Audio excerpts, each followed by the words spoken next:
Welcome to the show. Thanks for joining in another week. Have a great show planned for you. Later on the show, my guest will be Lynn Ullom, the athletic director at West Liberty University. We'll be talking about some exciting things going on at West Liberty and what the academic and sports year may have in store for the Hilltoppers. But first, we'll start with some of our usual features. And I want to start off with the quote. It's time for all the kids to go back to school. Some of them are already back in school. Some are preparing to go back to school next week. But this quote, I think, is appropriate. It comes from Albert Einstein, considered to be one of the smartest people of all time. And he said, "Education is what remains after one has forgotten what one has learned in school."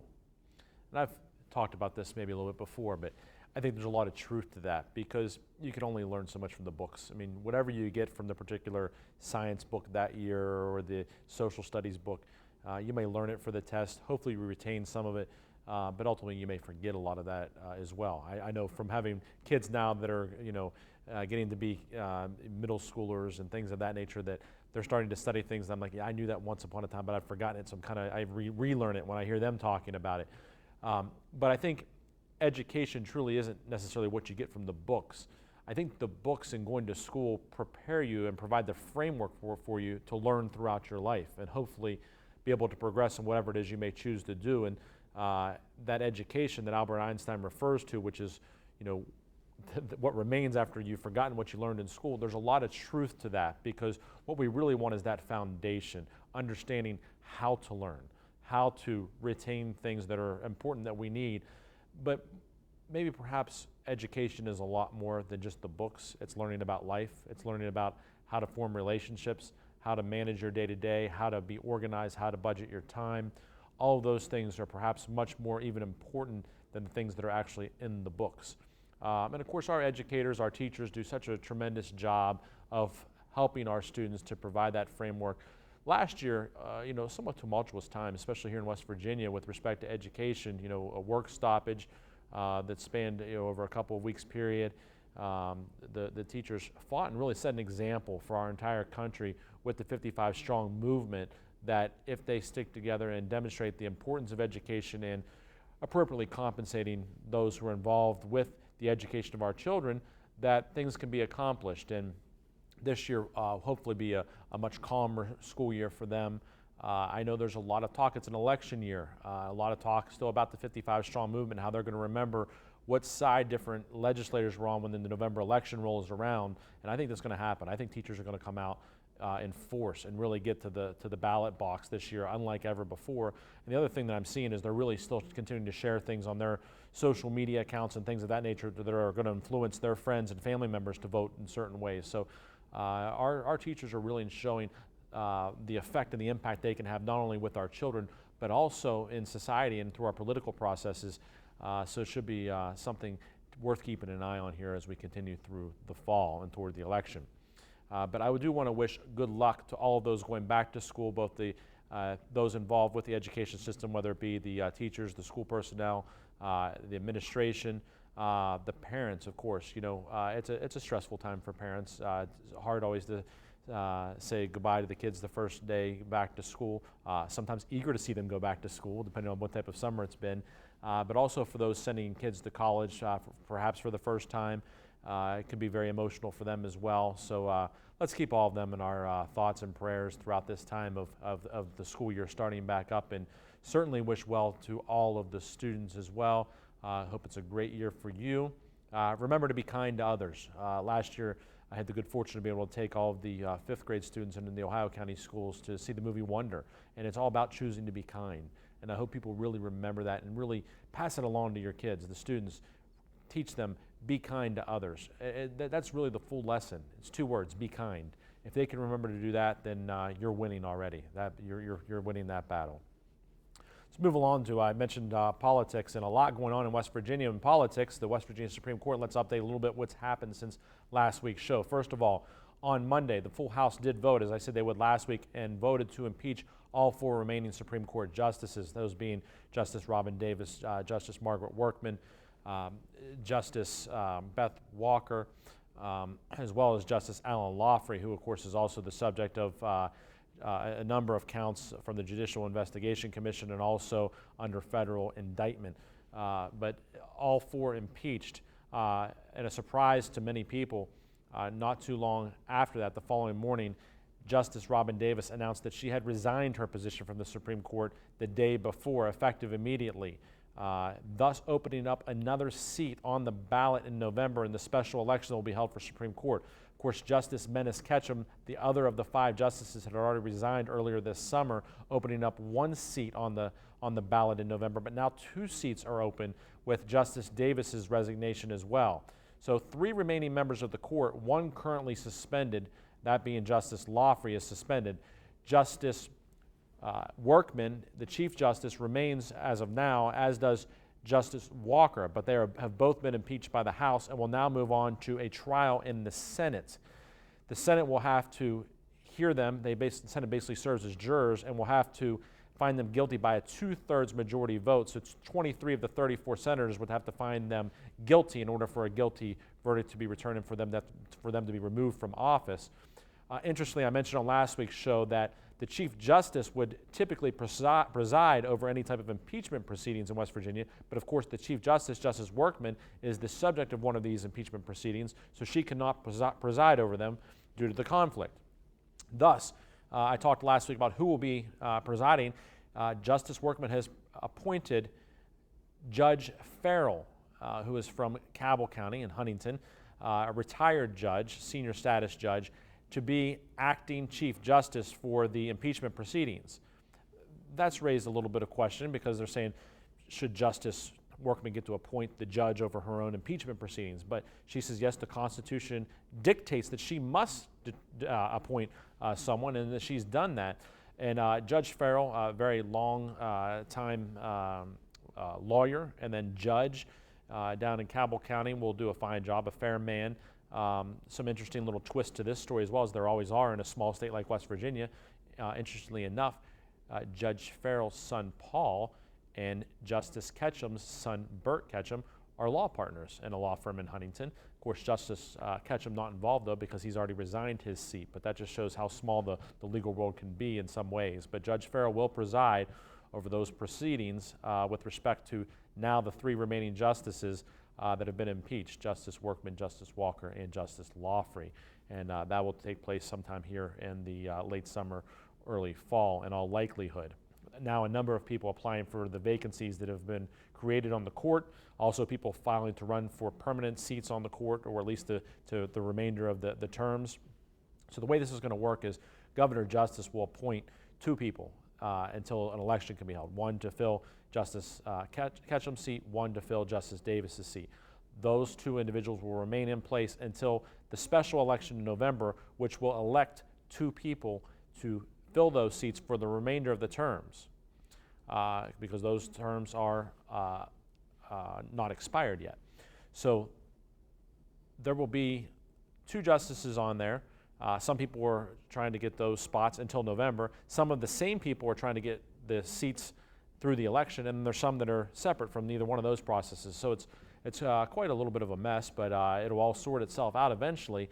But there will be 2 seats on the ballot in November. 2 of the individuals who have already announced their intentions to run or to fill those seats would be Evan Jenkins, that is U.S. House of Representatives member Evan Jenkins, who just ran for U.S. Senate in May and lost to Patrick Morrisey, who is now running against Senator Manchin.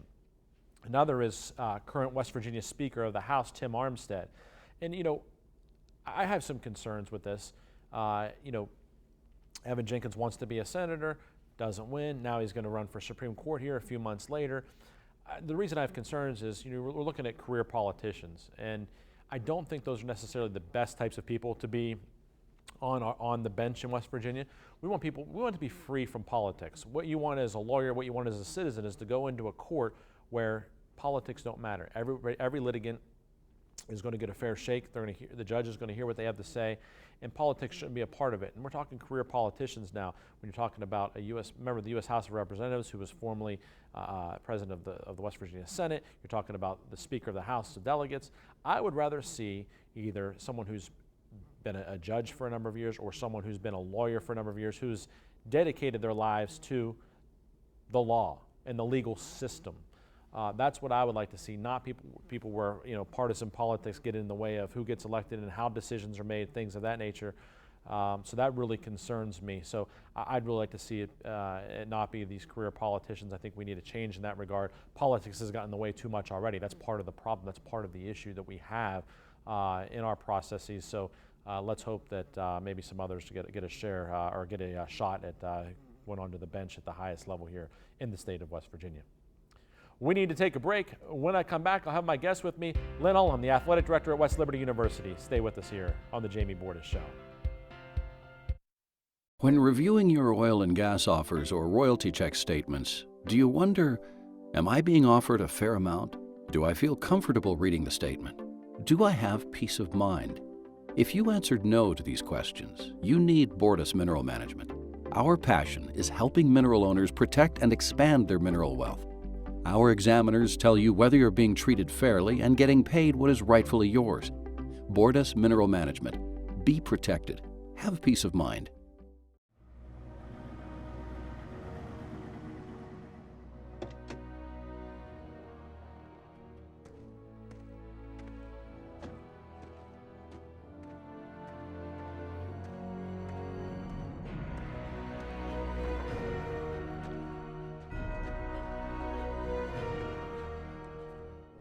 Recommended by the highest authorities. Danoon Lumber. It's like a bad one's coming. Yeah. Right?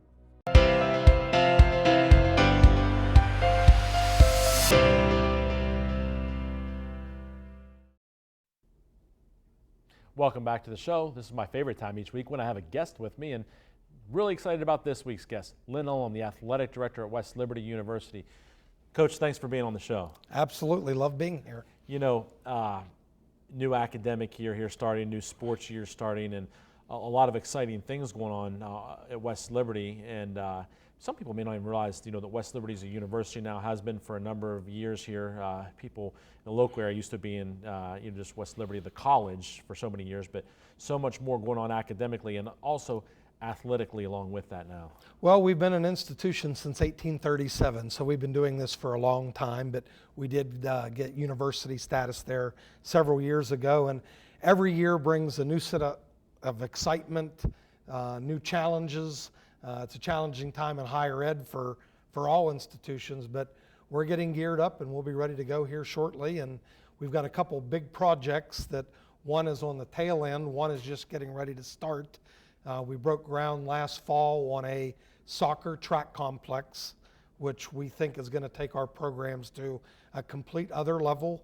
It helps with student enrollment and enhances our athletic department. And we just had a press conference the other day where we, in the next couple weeks, will break ground on a new indoor practice facility, which will be predominantly used by our softball and baseball teams, but other sports will get in there as well. So we're just really, really excited, and it's always nice getting the students back. You talked about the challenges that higher education institutions face, and of course, even though you're a state institution, budget cuts, by the legislature have forced, universities like West Liberty to have to look for other ways to come up with funds for things. And of course, some of these projects that you've talked about, funded by, very generous philanthropists, Gary and Flip West made a lead gift with respect to the soccer and track facility. They've been so good to West Liberty, and things like that, people may not realize really expand the school and the number of students you're able to draw and bring in.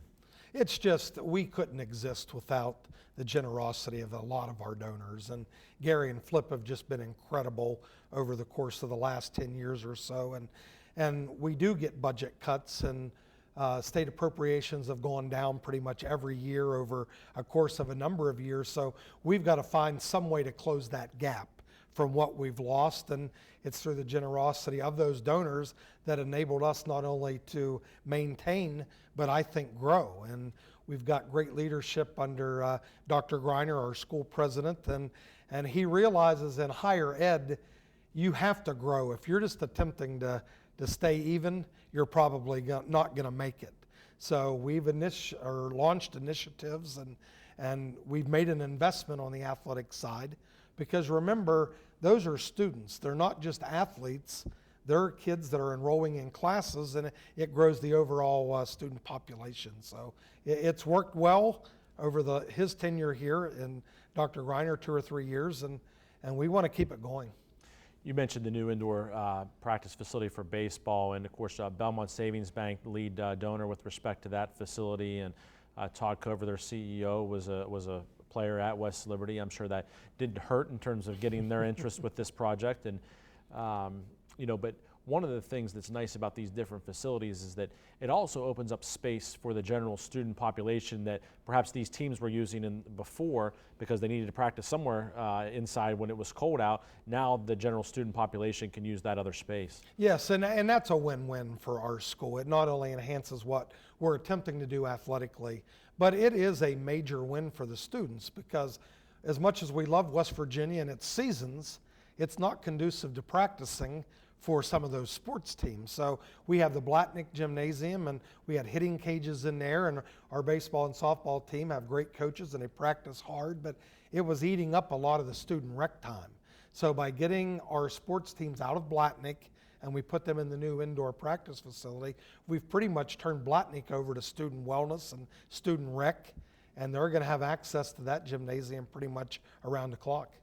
That'd be great for the students. I know, it's one of the big things you see, especially some students, they go from being very active in high school to then they go to college, and they're studying, they're hanging out with their friends, they're maybe even having some parties from here and time and again, and but exercise gets lost sometimes if they're not a member of one of the university teams, and I think that's a key component to continuing to live a healthy lifestyle for those college students. No, and Dr. Greiner, he talks to the students. That's the one thing that I really appreciate about him, is he gets out and he mingles and talks to them daily, and he'll always ask them, what do we need to do better? What do we need more of? And one of the things that was always leading the discussion was recreational space. So not only have we now been able to deliver by giving them Blatnick, we just opened the new wellness center in the bottom of one of our dorms. So now we've added space that way. We have a really nice wellness center in the ASRC, but now we've added another one in the bottom of Christ Hall, and that'll be up and running here in a couple weeks. So wellness is big, the students want it, and we want to provide it. That'll be great. We need to take a break. When we come back, I'll continue speaking with Coach Ullom about some of the programs and what we can expect this year at West Liberty. Stay with us on the Jamie Bordas Show. At Ultra Big Bank, we need to be assured you can make your payments. Yes. Well, buy them out. Acquire. Acquire! As I was saying, I'm not sure I see the value in your small account. That's when we went to Belmont Savings. They took the time to understand our needs. And they didn't make us feel small. Where the big banks are only interested in growing, Belmont Savings' interest was in us. Belmont Savings Bank, focused on your future. So, how was your first day? Long. So, Josh asked me about you. Daddy's home. Go get him.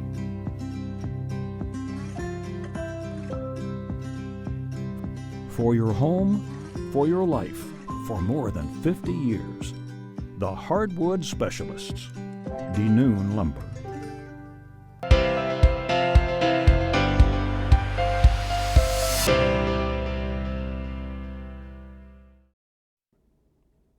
Welcome back to the show. I've been speaking with my guest this week, Lynn Ullom, the athletic director at West Liberty University, and let's talk about some of the programs.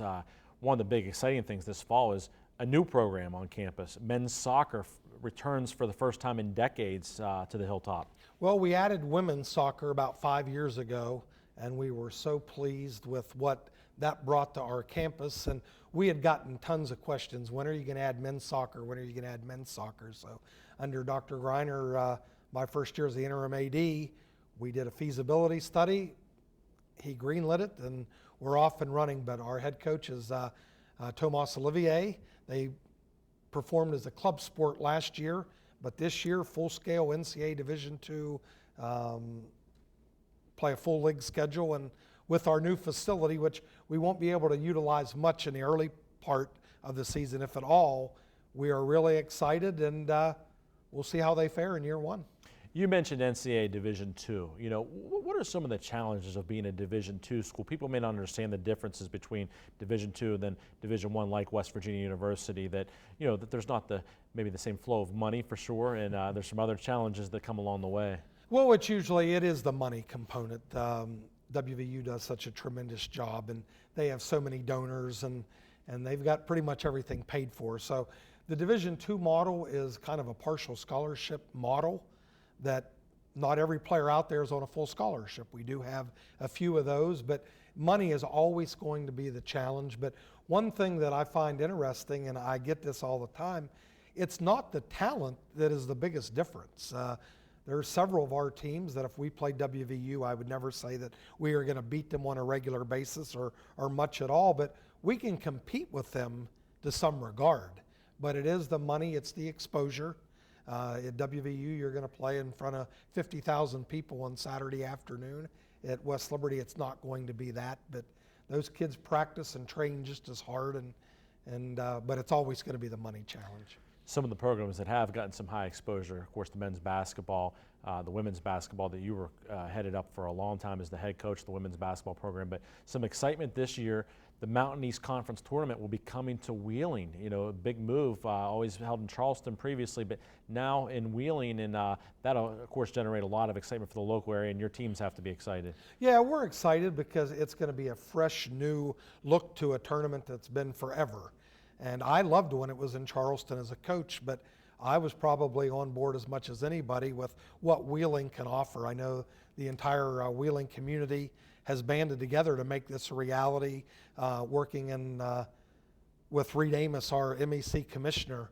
But West Banco, what a tremendous venue, and we're excited to be part of that, and hopefully that'll even bring more people out to see our teams perform.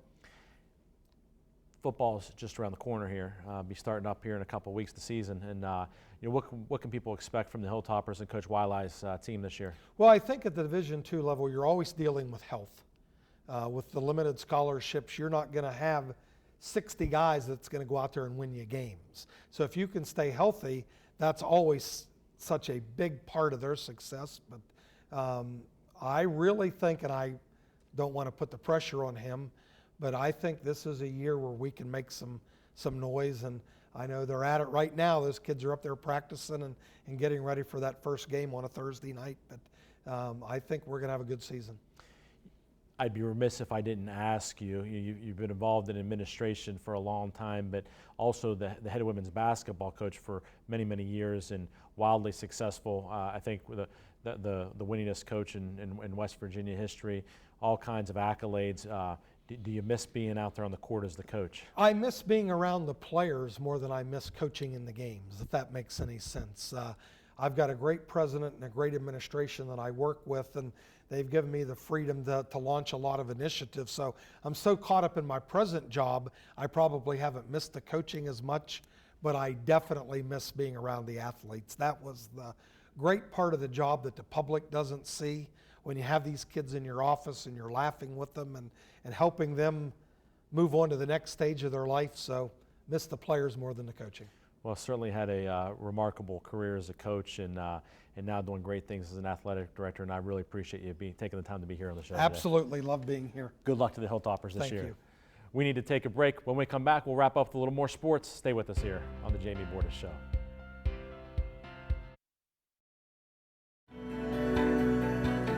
People in nursing homes are some of the most vulnerable members of our society.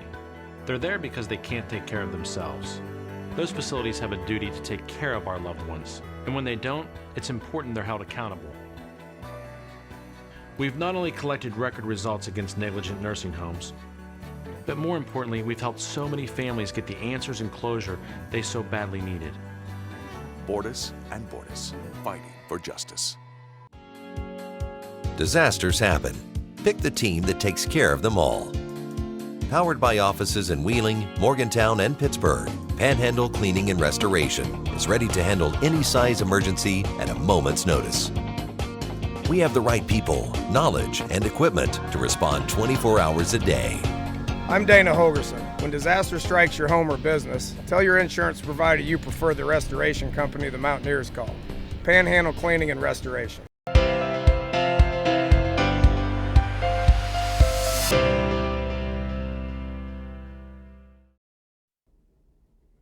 Welcome back to the show. It's time to talk sports, and let's just briefly talk about the Pittsburgh Pirates.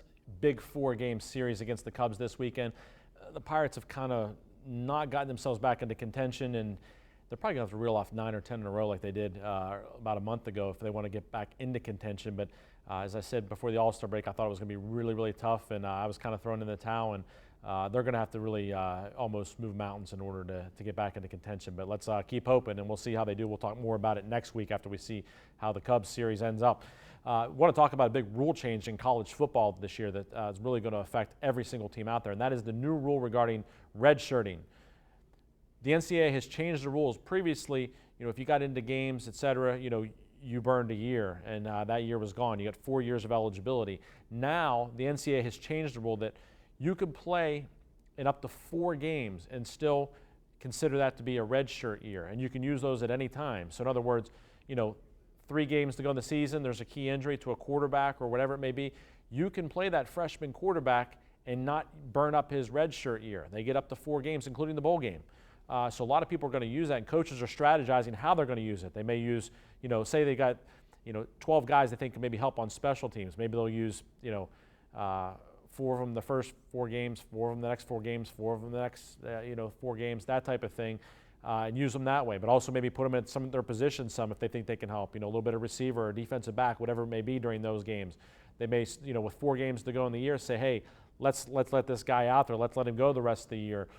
So a lot of strategy will be involved with this in terms of, letting guys play. I'm excited about it, and it keeps those freshmen more interested. They don't think just I'm going to be on the scout team all year, just getting beat up in practice, but never get a chance to get in the game. So it motivates those young guys a little bit more too. So this is going to affect every team. I'm really excited to see how it works out and how different coaches utilize their young guys with this new rule change. So keep an eye on that.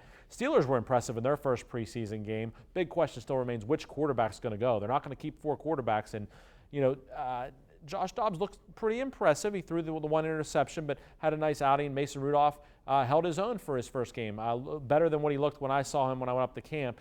So we'll continue to keep an eye on that quarterback situation throughout the preseason. Also, who are the starting linebackers going to be, and who's going to step up maybe in the backup roles and be able to support the team in the linebacker play. So we'll watch that as well. But still, early in the preseason, as I said before, preseason games don't mean a whole lot. And hard to believe, but next week, high school football kicks off. So I want to wish good luck to all of the area players, cheerleaders, band members. An exciting time of year for all of them. Everybody thinks they're going to have a great season when it's still August. So we'll start to see who are the teams that are really going to be the teams to beat. That's all the time we have this week. Please join us again next week for the next edition of The Jamie Bordas Show. Until then, have a great week.